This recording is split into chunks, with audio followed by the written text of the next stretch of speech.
हाँ जी, पढ़ा हुआ है। जाओ, तुम भी जाओ, देख रहे हो, दोबारा नहीं पढ़ेगा। जाओ, बढ़िया, पहले ही निकल जाओ, फिर बाद में बीच में कहेगा सर ये तो आता है। हमेशा हम लोग वीक में एक दिन एक्स्ट्रा क्लास करेंगे। ये ऑलवेज माइंड करो, इस चीज़ को ध्यान दो कि जैसे मान लेते हैं प्रतिदिन वही नाउन वही प्रोनाउन। तुम कहाँ जा रही हो? सर मेरा पिछले बैच कॉम्प्रिहेंशन भी तुम कब? तो अभी तो नया एडमिशन तुम्हारा है, अभी तो कॉम्प्रिहेंशन 2-3 महीने से कराया ही नहीं मैंने। पक्का? हमको कॉन्फिडेंस नहीं है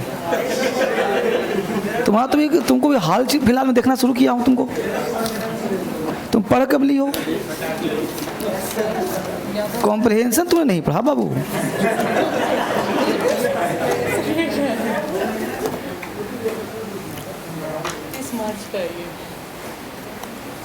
जाओ,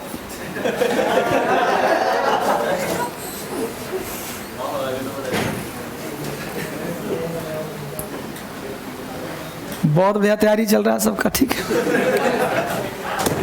अब यहाँ मुद्दा ये है कि देखो, मैं तो कराऊंगा ना, अब आपने कर लिया तो अलग बात है।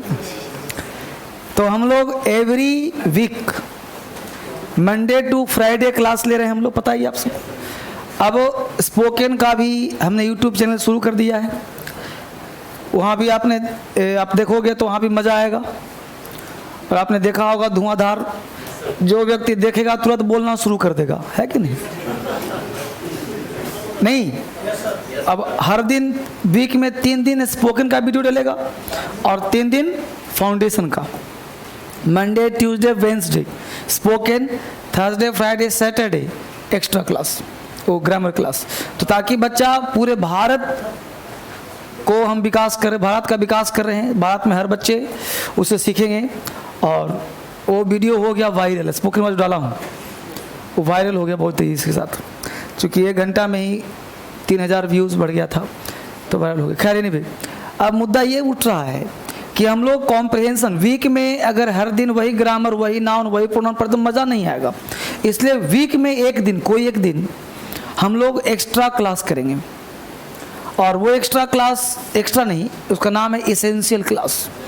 तो हम लोग इसेंशियल क्लास नामकरण किया उसको। इसेंशियल इसलिए नाम रखा कि उसके बिना जीवन अधूरा है, उसके बिना काम नहीं चलेगा। इसेंशियल क्लास करना ही पड़ेगा। मतलब जैसे इसेंशियल क्लास में क्या क्या पार्ट आता है? Cloze test, comprehension, PQRS, common errors, fill in the blanks, है ना, कुछ जो है सेंटेंस रीअरेंजमेंट। तो जितने भी पार्ट जो एग्ज़ाम में 20 मार्क्स के होते हैं उस पर हम लोग अलग से क्लास करेंगे। क्लियर? और एक पार्ट आपका किया हुआ है तो सही, ना किया हुआ है तो सही, ये करना ही करना है, ज़रूरी है। ठीक है? तो और किसी का किया हुआ तो नहीं ना है? ठीक है, सब बाकी सब प्योर हो ना सब। चलो अब जरा हम लोग आ जाए आंसर पहले क्लोज टेस्ट पे।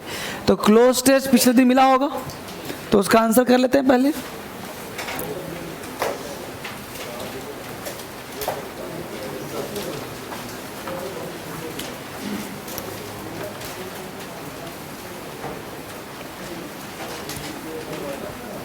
मिल गया? क्लोज टेस्ट पहले कल वाला कर लेते हैं आंसर। क्लोज टेस्ट हम लोग पिछले सप्ताह स्टार्ट किया था, उसका प्रैक्टिस धुआंधार प्रैक्टिस हुआ था। आज उसका लास्ट क्लोज टेस्ट का है, उसका आंसर मैं करवा देता हूँ। किसी बच्चों के पास क्लोज टेस्ट नहीं है तो बोलो, दिलवा दूँ क्या? चलो, तो पहला क्वेश्चन है, beggars found a new way of making money they seek. बोलो क्या लगाओगे? देखो तो कल वाला क्लोज टेस्ट है तो कुछ बच्चों को दे दो। तो बोलो पहला का आंसर सी होगा, आर्म्स। तो आर्म्स का मतलब भीख। अब बेगर को डोनेशन तो दोगे नहीं, बेगर्स को लोन तो देगा नहीं, फेवर तो होगा नहीं, तो क्या होगा? आर्म्स। आर्म्स का मतलब भीख। तो beggars have found a new way making money they seek alms via SMS। तो भीख मांगता है वाया SMS के थ्रू। Requesting to credit sums, ranking. Ranking का मतलब होता है सरक सरक के मांगना, तो रैंकिंग। ठीक है, तो रैंकिंग फ्रॉम ₹10, ₹100, आजकल 1 रुपया दो तो गुस्सा कर जाता है भिखारी। 1 रुपया नहीं चाहता लेना, वो चाहता 5 से कम मत दो उसको। तो 5 हो 10 हो, है ना। 1 रुपया तो कहता है अपने पास रख लो। तो रैंकिंग ले लो बेटा, टेस्ट ले लो, सारे नए बच्चे को टेस्ट दे दो, जिसके पास नहीं है ले लो टेस्ट। तो रैंकिंग समझ में आ गया। ₹10 to 100 they explain their problems, वो अपनी समस्या को क्या करेगा, एक्सप्लेन करेगा। तो 3 का आंसर 3 लगा लिया, 3 का ए, वही 3 का ए। तो रहेंगे यहाँ पे problem, explain their problem and and the message with a statement of faith. Faith यहाँ पे तुम लोगों ने लगा दिया होगा, मोरलिटी लगा दिया था क्या? मोरल तो अलग चीज़ ना है, मोरल होता नैतिकता। भिखारी के पास नैतिकता क्या होगा, क्या हो जाएगा? Statement of faith. विश्वास दिलाता है आपको, किसका? भगवान का। Those who are God fearing, जो भगवान से डरा होता है भिख वही देता है। मंदिर में पुजारी को रुपया वही देगा जो डरा हुआ होगा, जो जितना डरा उतना बड़ा रुपया। देखा है ना मूवी में, कौन 3 इडियट्स में ना, है पीके में, हाँ तो डरा हुआ है। तो यहाँ पे हो जाएगा फेथ, गॉड फियरिंग। डेफिनेटली 5 में हो जाएगा heed, to request and will heed paid. तो हीड का मतलब होता है उछल कूद के मांगना, साधन। तो हीड मतलब साधन, आंसर लगा दो हीड। 5 का आंसर बी हो जाएगा, पहला का सी, दूसरा का बी, 3 का ए, 4 का डी और 5 का B for boy. Heed paid with, छठे का आंसर लगा दो blessing as a reward for their good, है ना।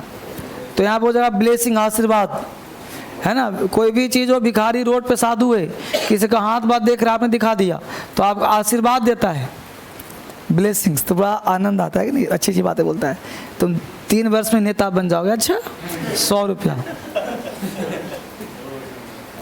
अगर बोल दिया तुम नल्ला निकल जाएगा तो 1 रुपया नहीं। तो छठे का answer C, blessings as a reward their good. 7 में लगा दो deed, good deed. Good deed मतलब महान काम, डीड मतलब काम, महान काम। Many also send heavenly pictures of paradise. Paradise का मतलब स्वर्ग। वो फोटो वोटो नहीं दिखाता, ऐसे मान लो 2 दिन बाद शनिवार आने वाला है, तो शनिवार के दिन क्या करता है वो, एक बाल्टी लेकर के, बकेट, उसमें तेल वेल डाल करके और वाइट कुर्ता पहन के जवान पहलवान आदमी रोड पर निकल जाता है, शनि महाराज। अब जिसको पंडित ने कह दिया होगा शायद साथी चल रहा है तुम पर शनि चल रहा है, वो तो डर से 10-20 दे ही देगा उसको, तो 10-20 दे देगा, काम चलेगा। ऐसे 200-500 लोग दे दिए, कमाई हो गया 1 सप्ताह की। और जो बाल्टी ले घूमता है वो पहलवान किस्म का होता है, वो ये नहीं कि भिख मंगा है वो, लेकिन भिख मांगने का तरीका बदल गया ना। अरे भिख ही ना मांग रहा है भाई, हैं मांग तो भिख ही रहा है वो।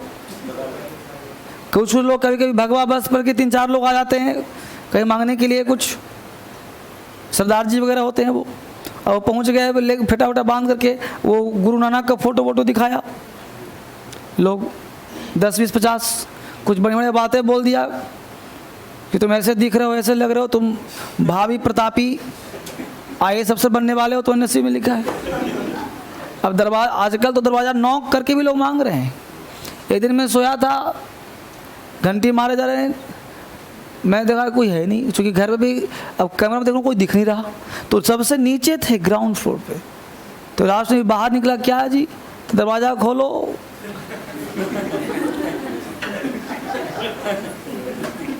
तो घर पहुंच करके भी लोग परेशान करते। तो भीख मांगने का तरीका बदल गया ना, है देखो, जो भी डिमांड कर रहा है, ये सब काइंड्स ऑफ आर्म्स, ये भीख मांगने का तरीका है। चाहे तो सब पहलवान है, DSL में काम करता, सैलरी मिलती, लेकिन काम नहीं करेगा, काम नहीं करेगा, उसको फ्री का चाहिए पैसा। तो यही तरीका है। तो पैराडाइज का फोटो दिखाएगा, 9 निकाल दो, respond. Quit few people respond and give away arms. कुछ लोग रिस्पॉन्ड करते हैं, कुछ लोग उसको भिख दे देते हैं। नहीं, 10 में लगा दो, believe. They believe that they give अविंग money and name of God. वो भगवान के नाम पर पैसा दे देते हैं। अब भगवान के नाम पर दे दिया पैसा, भगवान के नाम पर पैसा दे दिया, है ना। कुछ लोग भगवान के नाम पर डाल देते हैं, ले जाओ। विदाउट वाटर, ये तो आसान बोला पैसेज 2 जी। विदाउट वाटर नो एनिमल, बिना पानी का कोई जानवर जिंदा नहीं रह सकता। तो without water no animal can survive in desert region. Desert कहते हैं रेगिस्तान को। अब रेगिस्तान में तुम जानवर कहीं देखा है? बहुत कम, जो उसी में सर्वाइव। ऊँट उठ रहा पता है क्यों? क्योंकि आने पानी नहीं पीता। तो विदाउट वाटर नो, पहला का आंसर क्या लगाओगे? पहला का B, no. No animal can survive in the desert region. The greatest threat, ये बहुत बड़ा भय है, to life is drying up, जीवन सूखा होता है। But many creature are able to make use of the little water that exist in the areas. तो दूसरे का answer D, D for DSL। तीसरे का answer B for boy, the होगा। क्यों द होगा समझ में आया? कि द लिटिल का मतलब हुआ जो थोड़ा, सब, टोटल पानी जो बचा है उससे जीवन यापन नहीं हो सकता। वन ऑफ नेचर मास्टरपीसेस, 4 का आंसर अमंग क्रिएचर्स, जानवरों के बीच में। ऑक्युपाइड टू, ऑक्युपाइड टू, 5 में लगा दो कोप। कोप विथ का मतलब होता है फेस करना, सामना करना। तो cope with desert life in the hardy camel, मतलब सब लोग डेजर्ट एरिया में सामना फेस करते रहते हैं पानी का समस्या।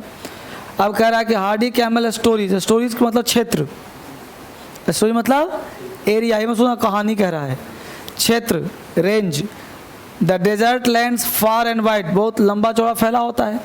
अबाउट, अबाउट छठे में डाल दो तुम रिमार्केबल इंडोरेंस। जो कैमल होता है ना, रिमार्केबल मतलब अद्भुत, इंडोरेंस मतलब सहन शक्ति। जो कैमल होता है उसको अजब की सहन शक्ति होती है। फीट्स बाय कैमल, फीट्स का मतलब कमाल की वीरता, फीट्स मतलब कमाल की वीरता। It is said that camel can, यह ऐसा कहा जाता है कि camel can cover, camel can cover मतलब ऊंट कवर कर सकता है a distance about 800 miles, 800 miles. तो ये जो है 7 का आंसर तुम लगा लो बी फॉर बॉय, 6 का ये लगा लो, 5 का डी फॉर DSL लगा लो, 4 का सी अमंग, 5 का डी कोप, 6 का ये रिमार्केबल, 7 का बी कवर और 8 का लिखा लो कॉन्टिन्यूअस। क्यों भाई? तो यहाँ लिखा can cover a distance of about 800 miles in 8 days through continuous travel, continuous travel. तुम लोग लगा दे और रेगुलर लगा दे क्या? बता रहा हूँ, समझा रहा हूँ, मैं समझ गया रेगुलर। अब बोलो तुम DSL में पढ़ने रेगुलर आ रहे हो कि कॉन्टिन्यूअस आ रहे हो? रेगुलर। कल तुम्हारा एग्ज़ाम है, आज सुबह से शाम तक पढ़ रहे हो, कॉन्टिन्यूअस की रेगुलर? तो कॉन्टिन्यूअस का मतलब विदाउट ब्रेक, लगातार, और रेगुलर का मतलब विथ ब्रेक। रेगुलर का मतलब नियम कानून, कॉन्टिन्यूअस मतलब कोई कानून नहीं। अब सुबह से भूखे प्यासे तुम बैठे हो, कॉन्टिन्यूअस नॉट रेगुलर। यहाँ कोचिंग आ रहे हो, भूखे रहो जब प्यासे आओ, तुम रेगुलर आ रहे हो, आज कल परसों फिर आओगे, तो उसे कहते हैं रेगुलर। कई महीने में काज और आ जाओ तो इरेगुलर है कि नहीं? तो आगे देखते हैं कितना नंबर क्वेश्चन। तो इट द पॉपुलर बिलीफ, लोकप्रिय विश्वास ऐसा है, लोगों का ऐसा विश्वास है कि दैट कैमल स्टोर वाटर, कि ऊँट जो है पानी स्टोर करता है इन द हम का मतलब कुबड़, ये जो उसका कुबड़ स्थान होता है ना, तो बच्चा लोग समझते हैं कि इसमें पानी स्टॉक करता है। इज़ करेक्ट, ये सही बात है, ये सही बात है। इन अ वे, एक तरीके से, वाटर इज इंडेड, पानी रहता है वास्तव में स्टोर्ड देयर, वहाँ, but in the form of fat, लेकिन वही पानी क्या बना रहता है? फैट। जैसे पानी को तुम बना दो बर्फ़, तो है तो वो पानी ही है, लेकिन फॉर्म चेंज हो गया उसका। ये बात समझ में आया? तो इस तरह से इसका आंसर हो जाएगा। तो 10वें का आंसर क्या लगा लिया? D for DSL, correct. 9 का ये लगा लिया बिलीफ। बोलो बच्चों, कोई दिक्कत है यहाँ तक? बंद करें इसको, चलिए। तो ये था हम लोगों का कॉम्प्रिहेंशन, ठीक। आज कोई एक्स्ट्रा पार्ट उस तरह का नहीं होगा जिसमें क्लास का पार्ट होगा, आज बिल्कुल क्वाइट डिफरेंट पार्ट होगा। जिसको कोई क्लास से लेना देना नहीं होगा। तो हर दिन वीक में एक दिन हम लोग उस क्लास को करेंगे जिसमें हम लोग एक अलग सी दुनिया में प्रवेश करेंगे, जिसमें डेली के क्लास से छुट्टी मिलेगा आपको, एक्स्ट्रा कॉपी आपको लेकर के आना है और एक्स्ट्रा चीज़ समझने का प्रयास करना है। ये वीक में पढ़ने से आपको अलग आनंद की प्राप्ति होगी। इसे आप 8 दिन लगातार प्रैक्टिस करोगे और हर दिन उस क्वेश्चन को जब पढ़ते रहोगे तो एक अलग सा आइडिया मिलता रहेगा। यहाँ जो हम लोग टॉपिक स्टार्ट कर रहे हैं एक बहुत ही फ्रेश टॉपिक है जिसका नाम है कॉम्प्रिहेंशन। कॉम्प्रिहेंशन आपके एग्ज़ाम में काफ़ी इंपॉर्टेंट तरीके से पूछता है। पहले देखते हैं क्या होता है। बढ़िया कलम निकालता हूँ।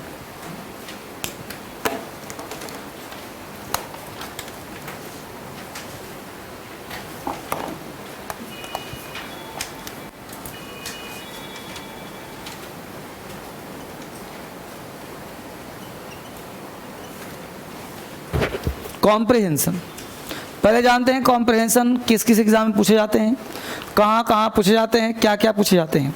फिर हर एक चीज़ पे चर्चा करते हैं, टेक्निक बताऊंगा, ट्रिक्स बताऊंगा। 2 काम करो बेटा, एक तो कलम दो 2-4 और एक सुंदर सा पानी, बढ़िया सा पानी पिला दो। कॉम्प्रिहेंशन, कॉम्प्रिहेंशन की बात करें तो कॉम्प्रिहेंशन आपके एग्जाम में पूछे जाते हैं। कैसे समझना पड़े इसे। कॉम्प्रिहेंशन जो वर्ड है ये वर्ड बना है कॉम्प्रिहेंड से। पहले समझो कि कॉम्प्रिहेंशन वर्ड इटसेल्फ है क्या। तो वर्ड कॉम्प्रिहेंड है। Comprehend is a verb. Comprehend का मतलब होता है समझ, समझना। कॉम्प्रिहेंड का मतलब होता है अंडरस्टैंड, समझना। कॉम्प्रिहेंड अंडरस्टैंड करना, समझना। कॉम्प्रिहेंशन ION लग गया तो हो गया समझदारी।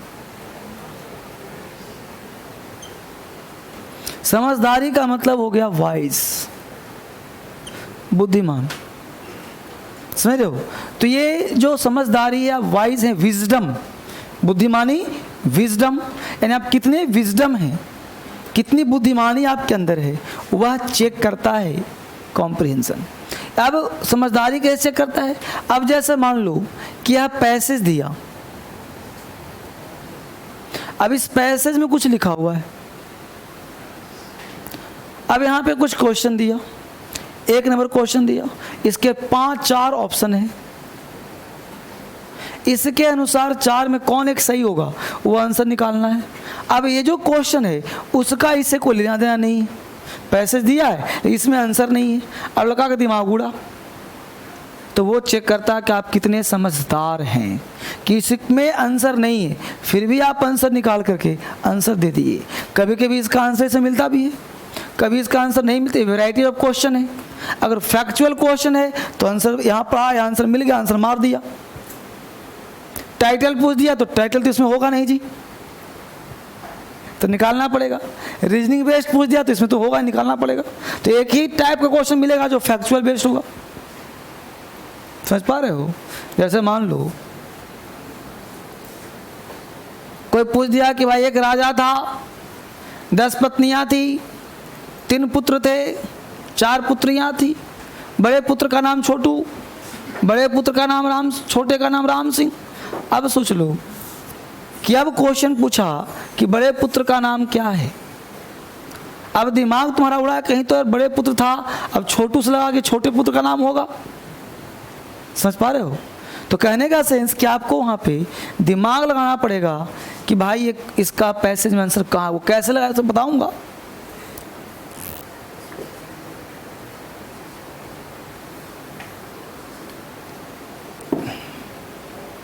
इसका पानी चेंज किया था ना।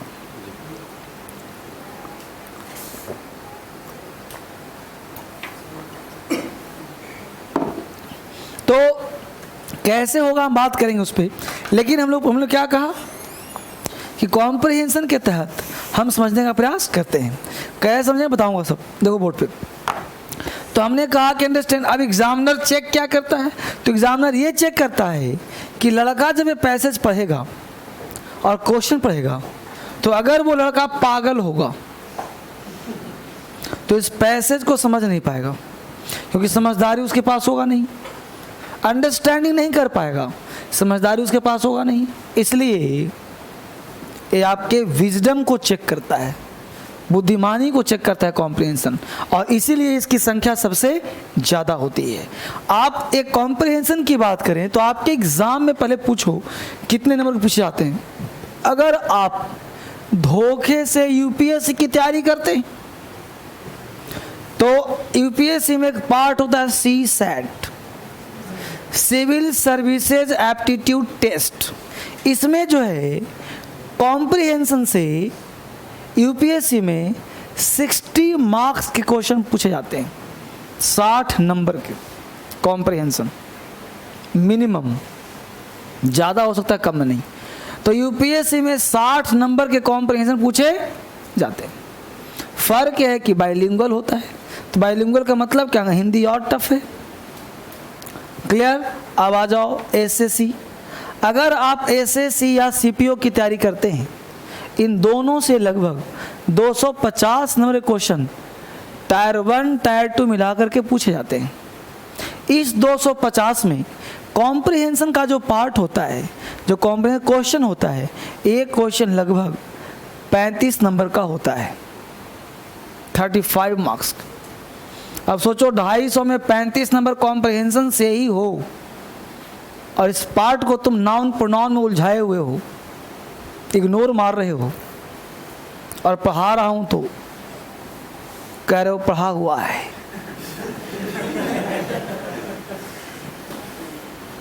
है ना, जो 35 नंबर का है। तो ऐसे क्वेश्चन तुम 2 बार पढ़ो ना, 3 बार पढ़ो, पढ़ते रहो, को क्या पता कुछ नया मिल जाए, अंदाज बदल जाए, है ना जी। इसलिए ऐसे चीज़ तो छोड़ना ही नहीं चाहिए, कोई नुकसानदायक तो है नहीं। अब उतने दूर से तैयार हो के क्रीम सोंट के आ गए, नहा धोवा के आ गए, और यहाँ से फिर लौटना पड़े तो उचित है। 1 घंटा एसी में बैठ के कुछ सीख लो। तो लोग इतने बिजी लाइफ सब बच्चों का हो गया है, सारे बच्चे व्यस्त हो गए। जो बच्चे नहीं आए उनको भी शुभकामना,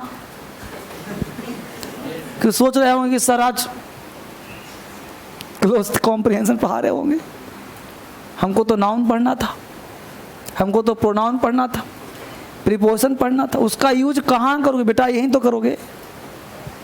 समझ पा रहे हो? तो इसका नाम रख दिया हमने इसेंशियल क्लास।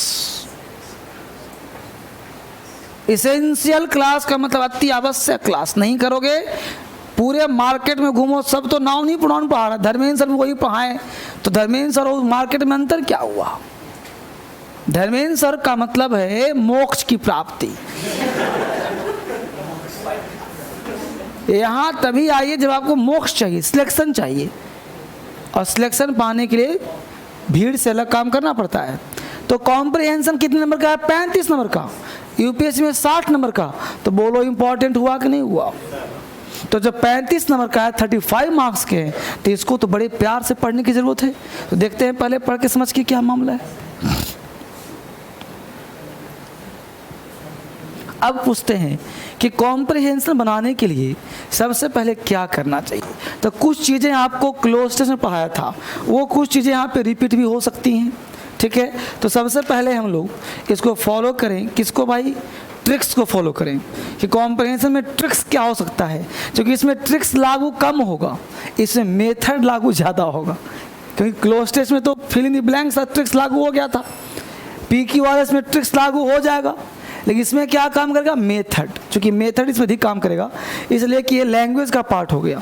इसमें कोई कॉमन एयर तो है नहीं, पूरा पैसे दिया, तो इसमें ट्रिक्स 2-3 ही है, और बाकी सब मेथड के थ्रू दिमाग लगाना पड़ेगा। तो पहले हेडिंग बनाओ ट्रिक्स। पहले हम लोग कॉम्प्रिहेंशन का ट्रिक्स पढ़ेंगे। ट्रिक्स, पहला ट्रिक्स, पहला ट्रिक्स ये कहता है, समझना पहले, कि जैसे आपने पहले समझ लो क्या मैं कहना चाहता हूँ। जैसे आपने ये पैसेज पढ़ा, समझना आराम से। अब एक क्वेश्चन 1 दे दिया, अब 1 क्वेश्चन में ABCD। अब मान लो किसी ऑप्शन में क्वेश्चन की शुरुआत ऑल से हुआ हो, किसी क्वेश्चन का शुरुआत नेवर से हुआ हो, किसी का शुरुआत कुछ और से हुआ हो, तो जिस क्वेश्चन ऑप्शन में ऑल हो, नेवर हो, लिटिल हो, ऐसे क्वेश्चन का वह किसी भी क्वेश्चन का आंसर नहीं हो सकता। मतलब ऐसे ऑप्शन को अवॉइड करें, ऐसे ऑप्शन को अवॉइड करें। तो लिखिए पहला tricks number 1, always every only, always every only, no, NO, no, NO, no, KNO नहीं, NO, नो मतलब नहीं। नो के बाद लिखो नेवर, NEVER, नेवर के बाद मस्ट, मस्ट के बाद ऑल, ALL, ऑल, ऑल के बाद have to, had to, will have to, has to, had to, will have to, ETC प्रकार के वर्ड, ETC प्रकार के वर्ड यदि ऑप्शन में हो, ETC प्रकार के वर्ड यदि ऑप्शन में हो तो वैसे ऑप्शन को अवॉइड करना चाहिए। ETC प्रकार के वर्ड यदि ऑप्शन में हो तो ऐसे ऑप्शन को अवॉइड करना चाहिए। अब क्यों और कैसे नहीं सोचना है, ये ट्रिक्स हो गया। अवॉइड करना चाहिए, ब्रैकेट में कर दो 99%, मतलब 99% इस प्रकार के वर्ड आंसर नहीं होंगे। 1% भाव मान लो फैक्चुअल है, दे ही दिया तो मानना पड़ेगा ना भाई। जैसे रीजनिंग बेस्ड होता है, सभी गायें फूल हैं, सभी फूल बिल्डिंग है, मान लो ऐसा कुछ, तो उसके उसको मानना पड़ेगा ना। तो 99% रूल लागू नहीं होगा, मतलब 99% ऐसा वर्ड नहीं आएगा। Rule number tricks number 2, tricks number 2, यदि पैसेज में टाइटल पूछा गया है, यदि पैसेज में टाइटल पूछा गया है,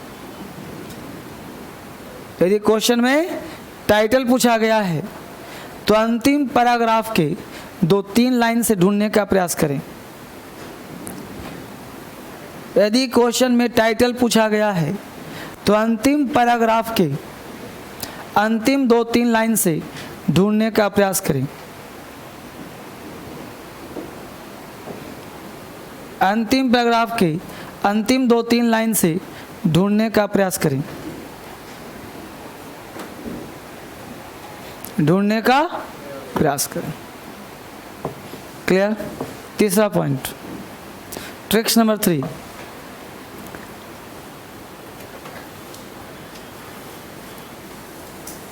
ट्रिक्स नंबर 3 कहता है, समझना, पहले समझा दूं क्या।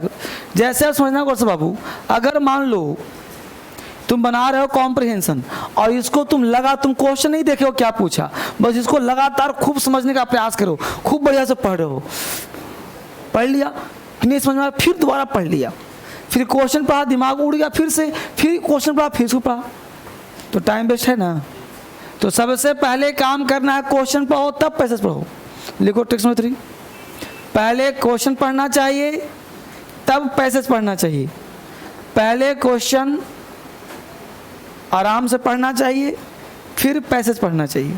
First you read the questions, then you read the passage. पहले क्वेश्चन पढ़ो फिर पैसेज पढ़ो। First you read questions, then you read passage. तो पहले 2-4 बार क्वेश्चन पढ़ लीजिए, बढ़िया से अंडरस्टैंड कर लीजिए, तब क्या पढ़ो, पैसेज। क्यों भाई, फायदा क्या हो सर? अब जरा ध्यान दो कि मान लो तुमको पहले ही पता है कि राम सिंह के पिता का नाम क्या है। क्वेश्चन हमेशा क्या पूछेगा, लिखो अगला टॉपिक लिख लो पहले। देखो क्वेश्चन हमेशा WH फैमिली से पूछे जाते हैं। लिखो क्वेश्चन हमेशा WH फैमिली से पूछे जाते हैं। ब्रैकेट में कर दो what, where, when, why, how. Question हमेशा WH फैमिली से क्वेश्चन पूछे जाते हैं, ठीक है। Question always asked with the help of WH family. Question हमेशा WH फैमिली से पूछे जाते हैं। What, where, when, why, how. ठीक है, तो क्वेश्चन हमेशा WH फैमिली से पूछे जाते हैं। अब जरा ध्यान दो बच्चे, तो WH का मतलब व्हाट, वेयर, व्हेन, भाई हाउ। अगर तुमसे पूछता कि what is the name of Ram Singh father, तो what is name of Ram Singh father. अब तुम्हें क्वेश्चन पहले से पता है कि राम सिंह के पिता का नाम ढूंढना है। अगर तुम पैसेज पढ़ना शुरू किए, जैसे ही राम सिंह दिमाग में आएगा, फादर आएगा, तुम अंडरलाइन कर दोगे। और अगर बिना क्वेश्चन का पैसेज पढ़ रहे हो, राम सिंह तुम 10 बार पढ़े हो, कोई मतलब है? मतलब नहीं रहेगा। तो पहले अगर तुम्हें पता है कि हमको ढूंढना क्या है, मंजिल कहाँ जाना है। अगर मान लो तुम कहो कि मैं जा रहा हूँ, कहाँ जा रहे हो भाई? जा रहा हूँ, तो बे मतलब कहाँ जा रहे हो? अगर पता है कि हमको DSL जाना है, तो मंजिल फिक्स हुआ कि नहीं हुआ? तो मंजिल फिक्स है, तो स्लो चलो चाहे तेज चलो, पहुंच जाओगे। अगर मंजिल पता ही नहीं जाना कहाँ है, तो पैसे तुम पढ़ क्यों रहे हो भाई? जाना कहाँ तुमको? इसीलिए so that you have to read the questions at first, then you start reading the passage. पहले आप क्वेश्चंस को 2-3 बार पढ़िए पूरे को, then you start reading the passage, then you are able to solve the questions. तो पहले question पढ़ना चाहिए, तभी पैसेज शुरू करना चाहिए। गेटिंग? तो ये काम करेंगे पहले। तो क्वेश्चन यही हो गया तुम्हारे ट्रिक्स। अब आ जाइए मेथड पे। मेन तो इसका मेथड होगा ना, ट्रिक्स तो ये लॉलीपॉप है जो बच्चा कर लेगा हर कोई। अब हम लोग ट्रिक्स के बजाय मेथड्स पे आते हैं। ट्रिक्स भी मेथड को ही फॉलो करता है। अब ट्रिक्स समझ में आ गया तो मेथड पे चलते हैं हम लोग। मेथड, इसी को फॉलो करना है। तो मेथड क्या समझना, बड़े ही प्यार समझा रहा हूं बेटा। जैसे तुम्हारे पास पैसेज है, अब इस पैसेज को ध्यान देना, जो पहले बच्चों को पढ़ाया था ना, उसे कॉम्प्रिहेंशन अलग पढ़ा रहा हूँ। जो गया वो पछताएगा कल, को दिखाना उसको कॉपी, और जो नहीं आया उसको भी दिखाना। सर को भी जानता नहीं, लोग सर सोचता कि वही चीज़, अरे मेरा तुम नाउन पहले किया होगा और अब नाउन कर रहे होगे, तुमको अंदर दिख जाएगा। ये थोड़े कि वही पढ़ाऊंगा सेम चीज़ अलग। अब आ जाओ मेथड पे आ जाओ। अब मेथड क्या समझो बेटा, एक बात बताओ, ये जो पैसेज लिखा होगा मिनिमम 100 शब्द का तो होगा ही। 100 शब्द 200 तो होता ही रहता है। यूपीएससी में तो 300 वर्ड का पूछता है पैसेज। तो मान लो कि 200 हो या 150 वर्ड का हो, कोई वर्ड का तो होगा। अब क्वेश्चन पूछा, ये भी जो है लगभग क्वेश्चन पूरे 5 क्वेश्चन और पैसेज मिला के लगभग जो है 300-400 वर्ड, 300 वर्ड पढ़ना पड़ जाता है। 300-350 वर्ड, ये भी तो वर्ड का ही होता है। अब आप सोचो कि हर व्यक्ति का एक कैपेसिटी होता है, क्षमता होता है कि आप 1 मिनट में कितने word with understanding you are able to understand. मतलब what is your capability, what is your capacity, तुम्हारा क्षमता क्या है। क्या तुमने कभी आपको अपने आप को जानने का प्रयास किया है? कभी नहीं प्रयास किया हो, क्योंकि तुमने अभी तैयारी शुरू ही नहीं किया। अभी तो दिल्ली आए हो, अभी तुमने अपने आप को जांचा ही नहीं, परखा ही नहीं कि आखिर मेरा लेवल क्या है। But first you should know yourself. खुद को जानो पहले। कैसे जानोगे? तो आज घर पे जाना, घर पे जाने के बाद 5 मिनट का लगाना अलार्म घड़ी में, मोबाइल में। लगाने के बाद कोई न्यूज़पेपर लेना, मैगजीन लेना और ले करके लगातार उसे पढ़ना with understanding, trying to understand, मतलब समझने का प्रयास करना। Not if are not able to understand then okay, अगर नहीं समझ पा कोई बात नहीं, कि समझने का प्रयास करते हुए उसको तुम एक लेक्सिकल वे में, लॉजिकल वे में पढ़ने का प्रयास करना।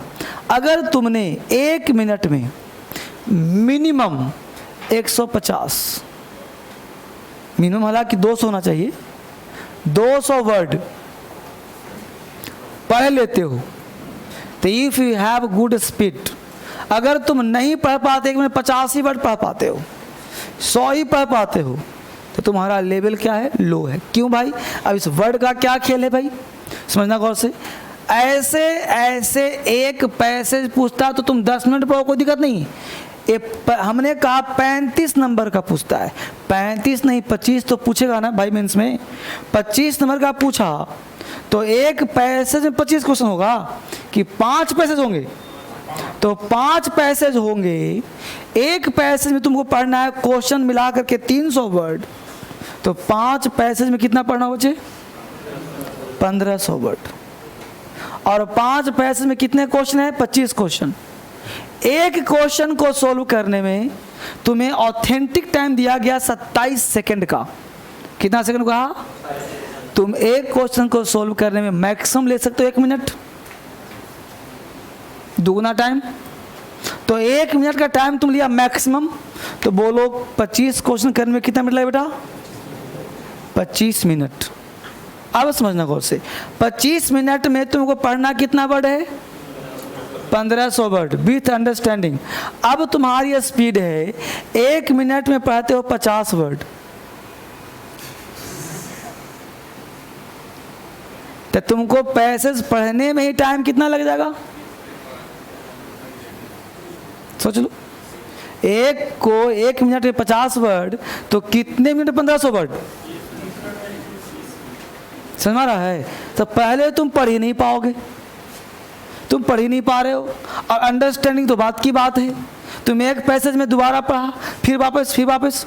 तो इसलिए सबसे पहला काम है अपने आप को पहचानो, रीडिंग हैबिट डेवलप करो, और उस हैबिट को करो फास्ट रीडिंग हैबिट। यानी कोई चीज़ मिले पहले पढ़ना सीखो। तो स्टार्टिंग में क्या करो? पढ़ना सीखो, फिर अंडरस्टैंडिंग डेवलप करो धीरे धीरे, तब आपका जो है एक आइडिया डेवलप होगा। मैं वो चीज़ दे रहा हूँ जो किताब तुम्हें नहीं देगा, और सिखा दूंगा भी अगर मेरे अनुसार चले तो।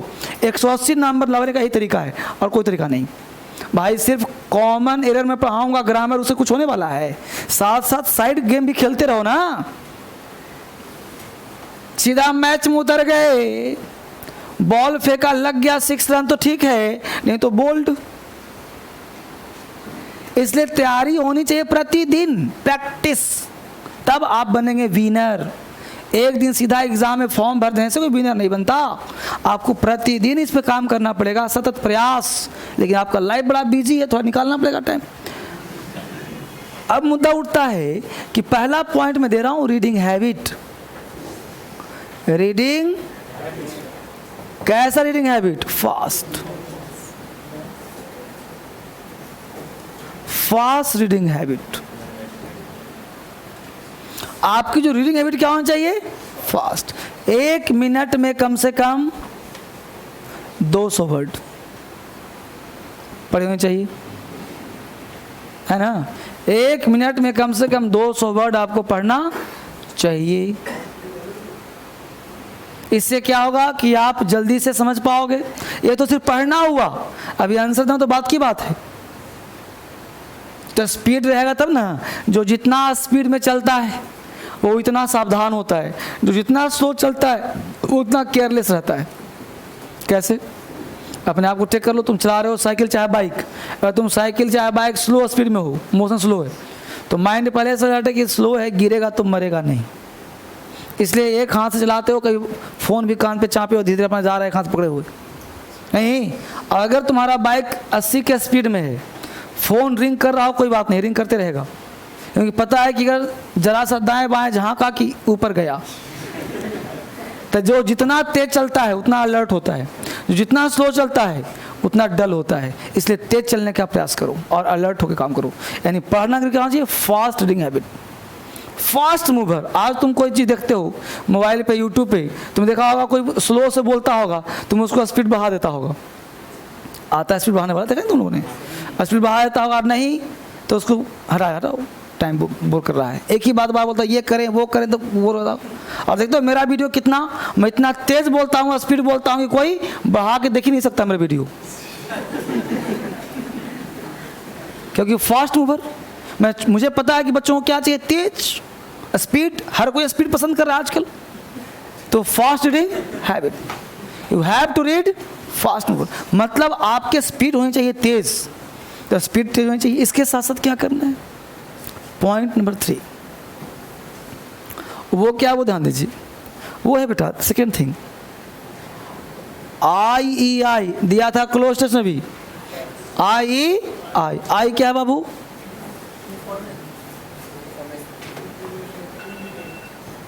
आप सबसे पहले पैसेज का लीजिए इन्फॉर्मेशन कि भाई आपने पढ़ा क्वेश्चन क्या दे रहा है इन्फॉर्मेशन, तो उसको पढ़िए और पढ़ने के बाद मेथड ऑफ एलिमिनेशन, आप उसको क्या करें, एलिमिनेट करें, कौन सा आंसर नहीं होगा। सबसे पहले इन्फॉर्मेशन लो कि भाई फैक्चुअल पूछा, कंसेप्चुअल क्या पूछा, तो उसको क्या लीजिए आप, इन्फॉर्मेशन। उस इन्फॉर्मेशन के आधार पर कौन सा ऑप्शन आंसर नहीं होगा तो उसको क्या करिए, एलिमिनेट, और फिर अपना दिमाग लगाइए, इन्फरेंस, अनुमान। तो पैसेज का जो आंसर होगा इन्फॉर्मेशन के आधार पर, एलिमिनेशन के आधार पर और इन्फॉर्मेशन के आधार पर, ठीक है। इन्फॉर्मेशन, एलिमिनेशन और इन्फरेंस, सिक्स सेंस। इन्फरेंस कहते हैं सिक्स सेंस को, INFERENC, ठीक है। चलिए concept number 3,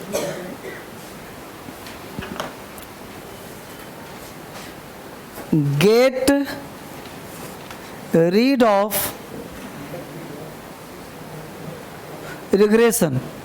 get rid of phrase, इसका मतलब होता है छुटकारा पाना।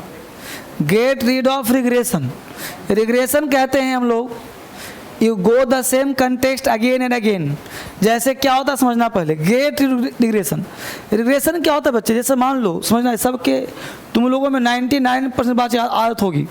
कैसे होगी, यहाँ से पढ़ा तुमने इसको, पढ़ा पढ़ा पढ़ा पढ़ा पढ़ा पढ़ा पढ़ा पढ़ा, दिमाग उड़ा। अब तुम क्या करोगे, यहाँ के बाद फिर से करोगे, फिर यहाँ शुरू करोगे। हिंदी पढ़ो चाहे अंग्रेजी पढ़ो, ये मैं नहीं कह रहा हूँ सिर्फ अंग्रेजी में होगा, हिंदी में होता होगा। तुमने पढ़ा कि गुलाम वंश की स्थापना 1206 में हुई थी, उसकी शासिका रजिया सुल्ताना 1236 में गद्दी बैठी, 1239 में मर गई थी, कुतुबुद्दीन ऐबक उसका साथक था। अब तुमने पढ़ा, अब दिमाग उड़ा यहाँ से बात, फिर शुरू से कुतुबुद्दीन ऐबक। मतलब जिस लाइन को तुमने पहले पढ़ लिया उसको तुम फिर पढ़ते हो। हिंदी पढ़ो चाहे अंग्रेजी पढ़ो, ये आदत होती है बच्चों में, टेंडेंसी डेवलप कर गया है। क्यों ऐसा होता है कि तुम्हारे अंदर लैक ऑफ कॉन्फिडेंस है, तुम्हें भरोसा अपने ऊपर नहीं है, भरोसा उठ गया है, तुमको लगता है नहीं तुम समझ पा रहे हो, इसलिए उस लाइन को तुम दोबारा पढ़ते हो। और फिर जब दोबारा शुरू किया, फिर यहां तक पढ़ा, फिर दिमाग उड़ा। क्यों भाई, क्योंकि तुम पढ़ रहे हो तो ऐसे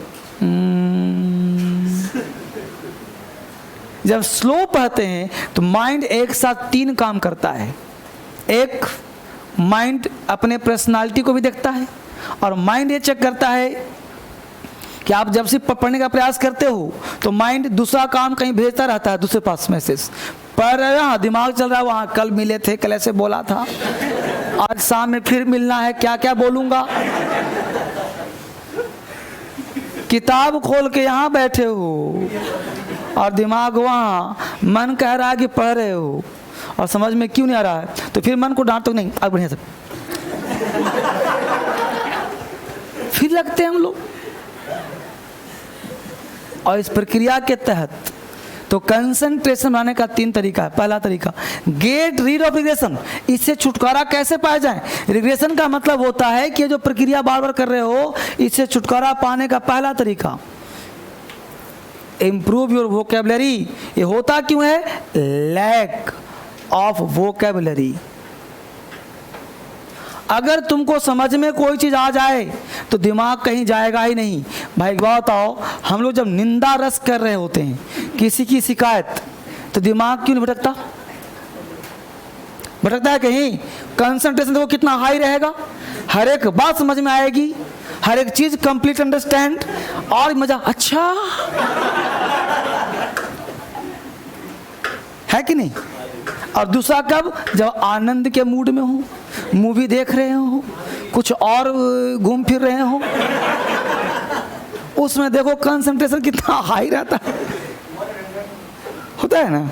तो ऐसा बाबू, उसको लैक ऑफ वोकैबुलरी। यहाँ पे आपके पास समझ में नहीं आ रहा, आप पढ़ रहे हो पैसे, समझ में नहीं आ रहा। क्यों नहीं आ रहा?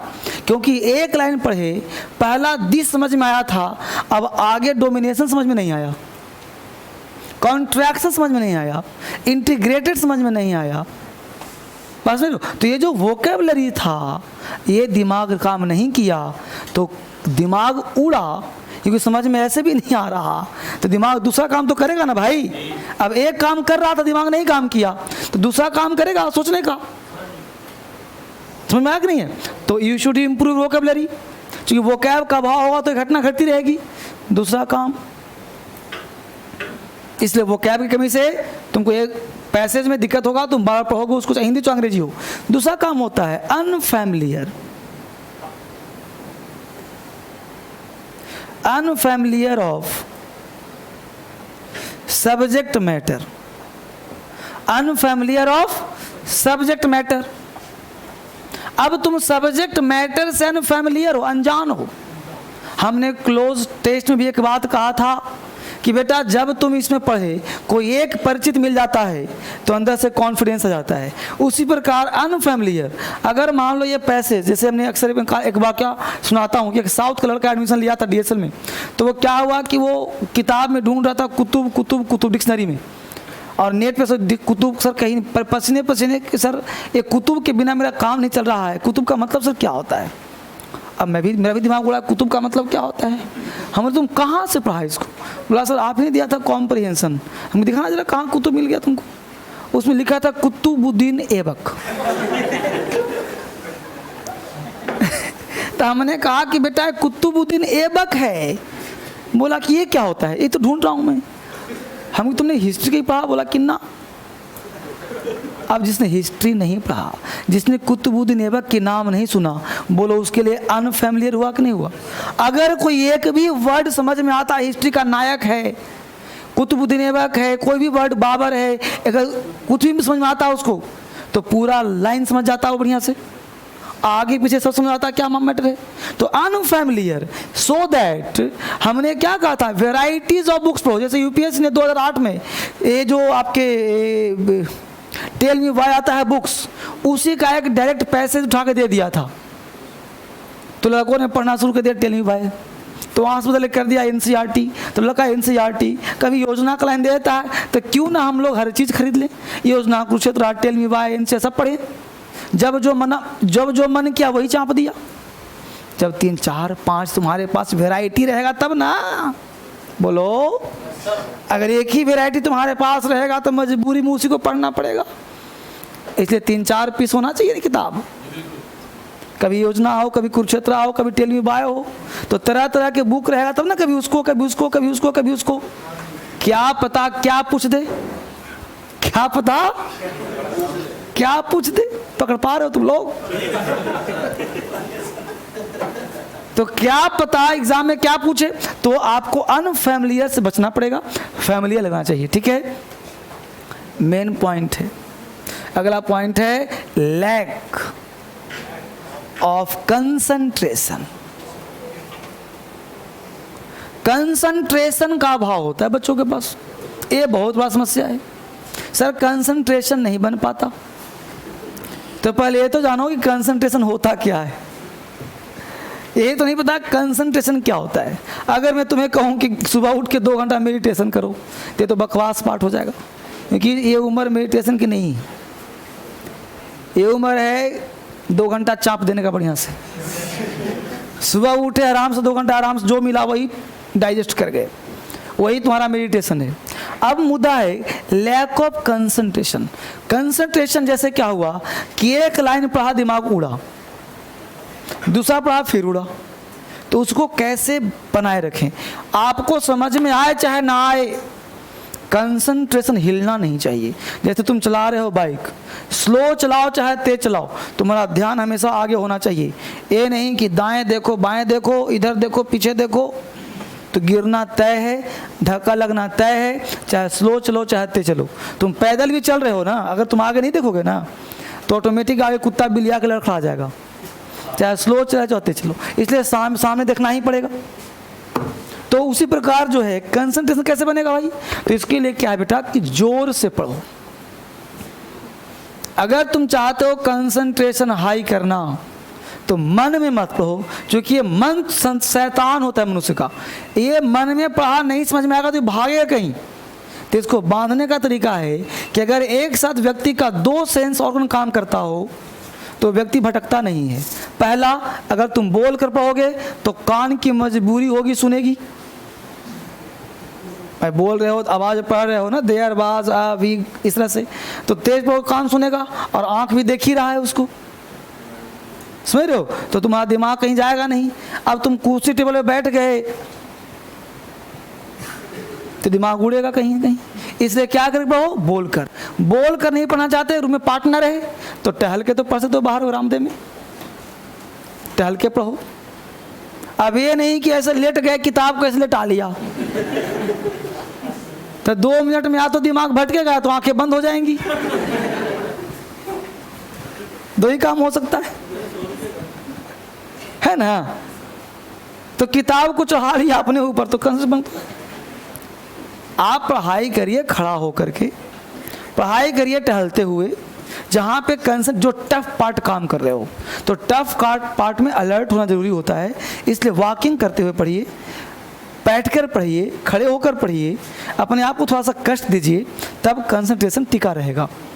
अंग्रेजी ऐसे ही टफ है, ऐसे ही टफ लगेगा और पार्ट बढ़ेगा।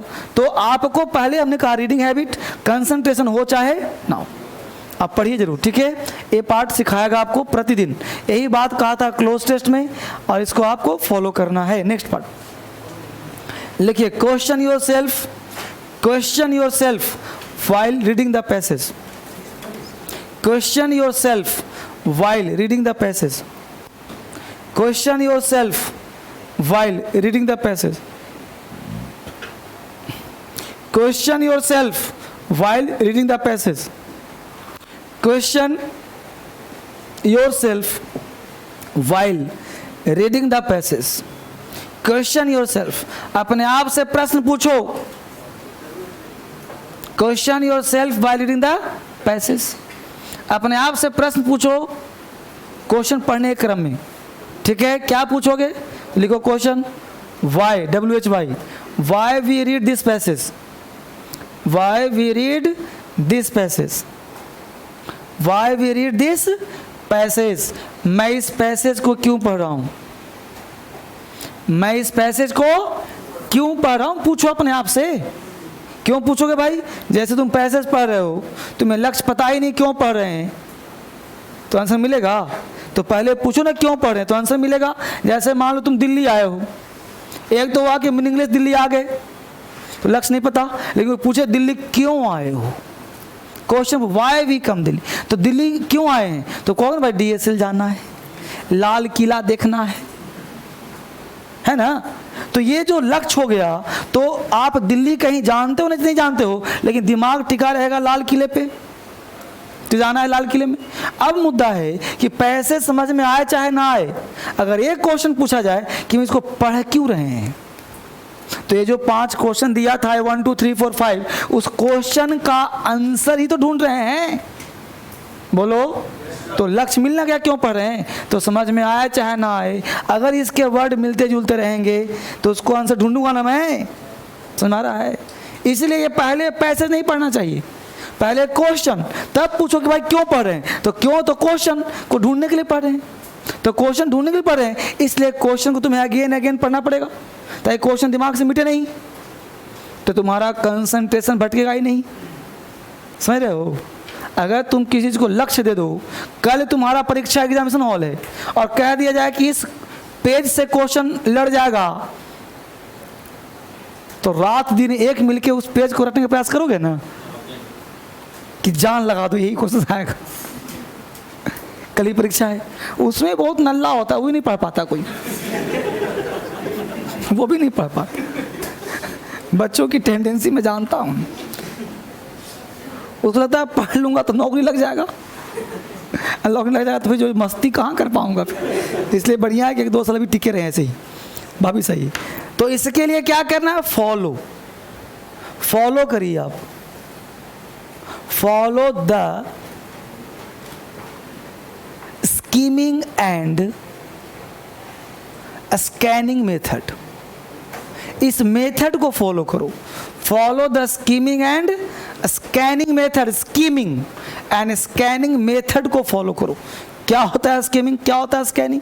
तो स्कीमिंग का मतलब होता है बेटा कि जैसे तुमने क्वेश्चन पढ़ा और क्वेश्चन में कोई पूछ दिया फैक्ट, इस फैक्ट को तुम यहाँ पे ढूंढ रहे हो, तो इस फैक्ट को ढूंढने के लिए पूरा पैसेज पढ़ने की जरूरत नहीं है, बस पैसेज को एट ए ग्लांस पढ़ा, छूते हुए निकल गए, छूते हुए निकल गए, उसे कहते हैं स्कीमिंग मेथड। जैसे मैं हमने तुम्हें कोई किताब का नाम बताया, हालांकि कोई किताब खरीदने की जरूरत नहीं है, अपना किताब कॉम्प्रिहेंशन का आजकल में आ जाएगा प्रिंट होकर के। तो हमने कहा कि किताब खरीद लो जाकर के, मार्केट में अच्छा रहा तुम्हारे लिए। तुम गए मार्केट में, फोन पे बात कर रहे थे, हाँ बुक देना भाई, कितने का? दुकानदार ने कहा 10 रुपये का।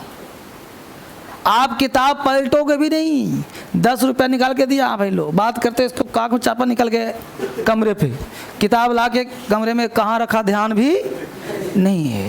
कितने का किताब था? 10 रुपये का। अब इसको पलट दो, फिर गया दुकानदार को, किताब देना भाई, किताब दिया, दुकानदार इतना मोटा था, पूछा कितने का, बात कर ही रहे हो, बोला 1000 रुपये का।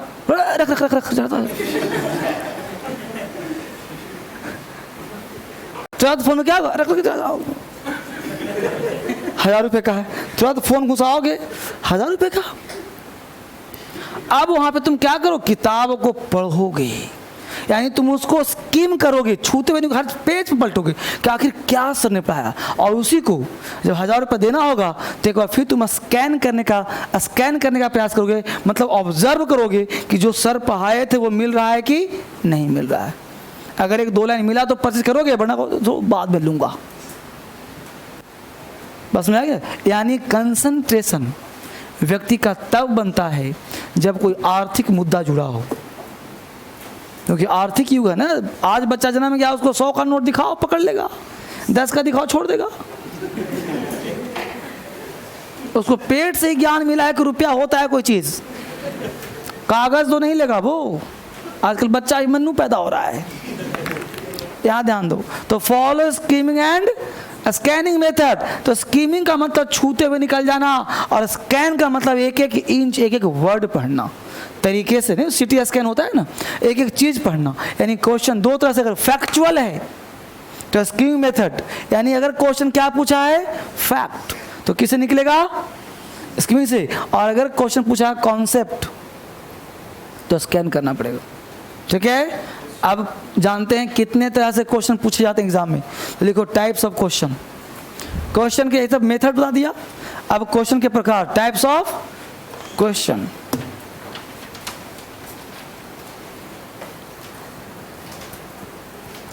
टाइप्स ऑफ क्वेश्चन 3 वैरायटी का पूछता है एग्जाम में। पहला main idea question, main idea question,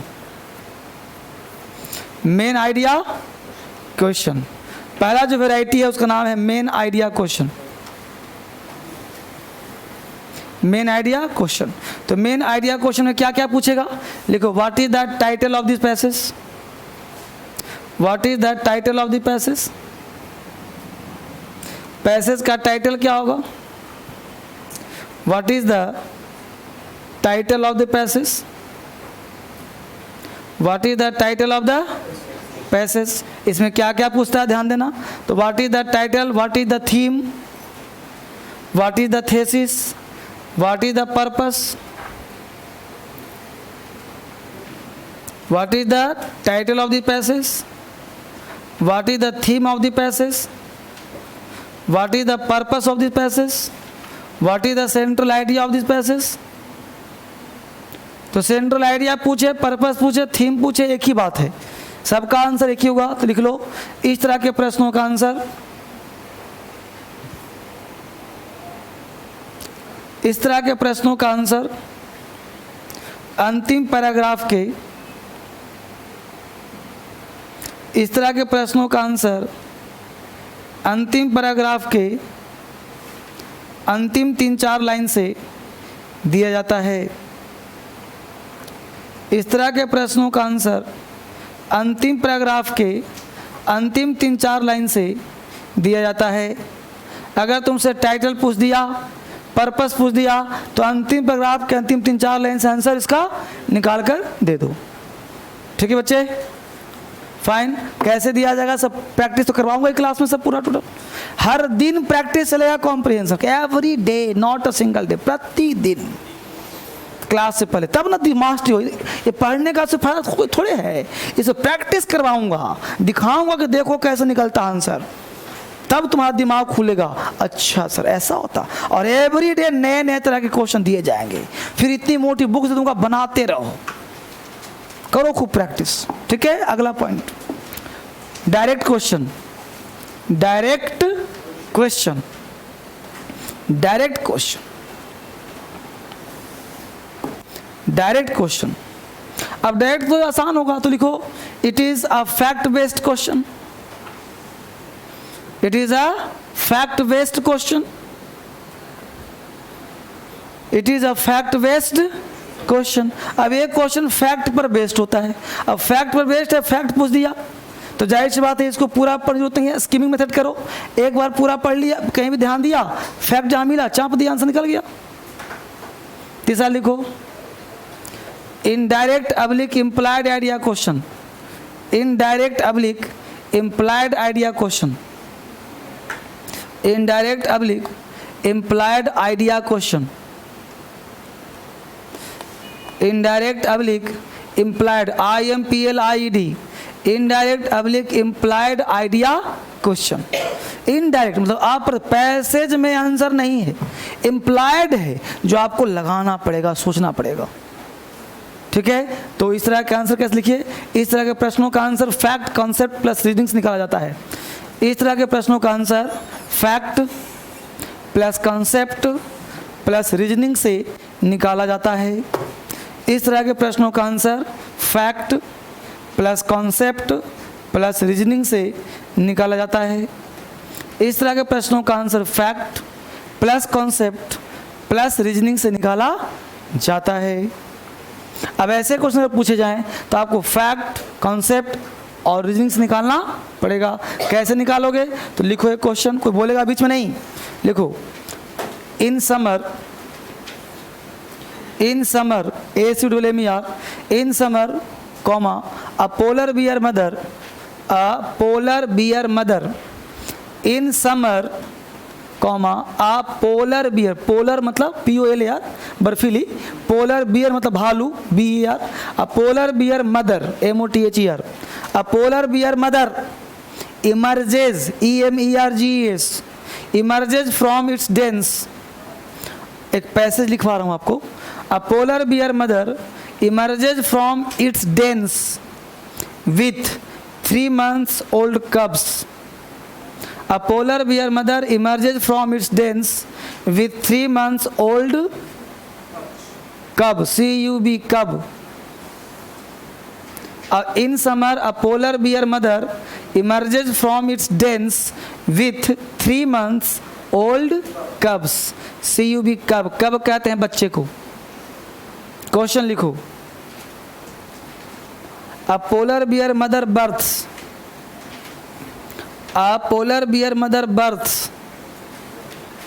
a polar bear mother births, a polar bear mother births, जन्म देती है, बर्थ में इस लगा दिया, भर्ब हो जाएगा।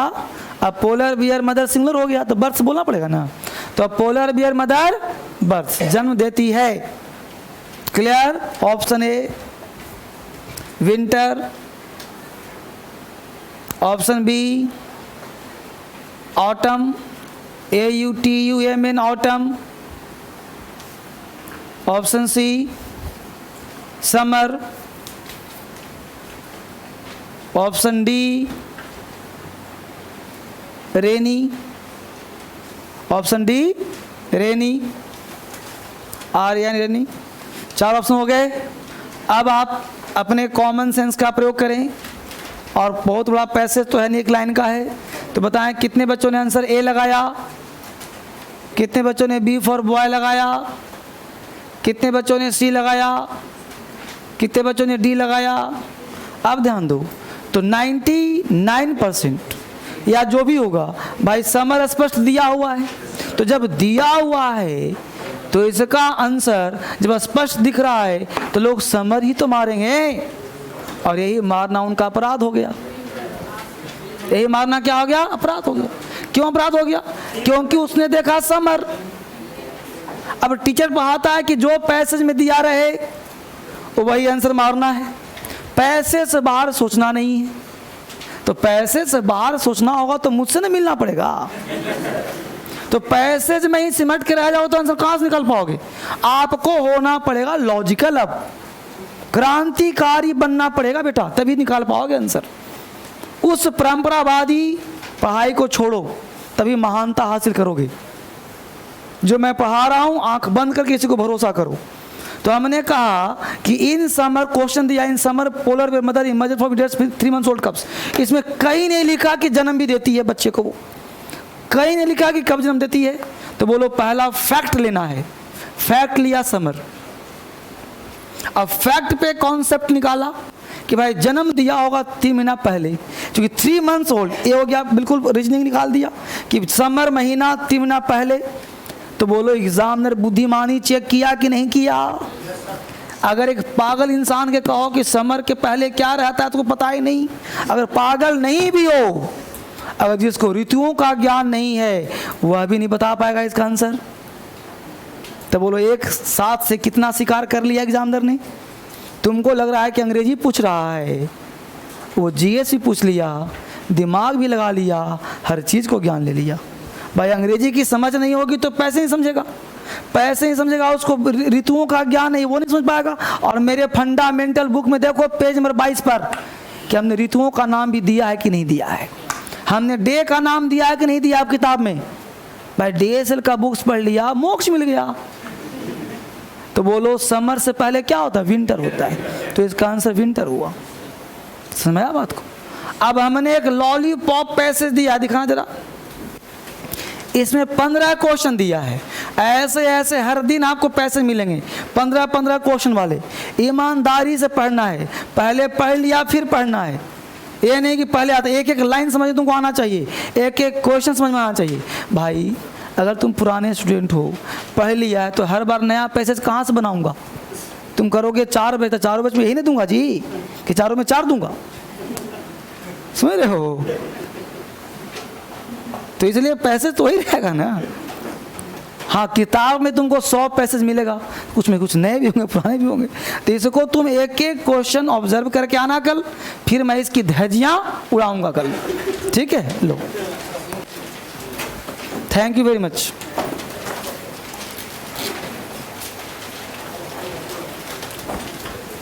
इसको बना के कल लेते आना है।